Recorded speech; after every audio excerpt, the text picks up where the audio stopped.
রাশেদের মতন কুলাঙ্গারে আমাদের প্রধানমন্ত্রীকে এভাবে কথা কইতে পারতো না। ওই কুলাঙ্গারে আমাদের তিনবার প্রধানমন্ত্রী, ওনাকে বলে নাকি কবরতে উড়ে না জিজ্ঞেস করবো। আরে বেটা তুই উড়ে কি, ওটা তো আল্লাহ পাকে ভালো জানে উনি কি পর্যায়ে আছে।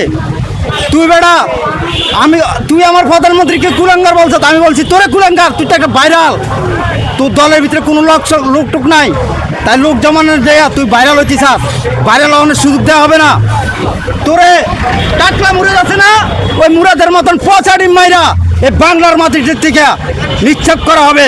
তুই বেটা কুলাঙ্গার তো না খারাপ, তুই বেটা জানোয়ার, তুই বেটা পকেট রাজনীতি কর। তুই আজকে ওই দল বানানো, ওই দল বানানো, ওই দল বানানো, তোর পিছে কোন সেন্টার দেয় না, কোন মানুষ আছে? তোরা যখন রিমান্ডে দেওয়া হবে তুই পটপট করে সব বাইর করে দিবি, তোর মুখ থেকে সব বাইর করা হবে। তাই তো আমার প্রধানমন্ত্রীকে বলতে চাই, ওকে আইনের আওতা আনা, আইনের আওতায় না, ওকে জিজ্ঞেস করো কার মাধ্যমে এসব কথা বলার সাহস পাইছে।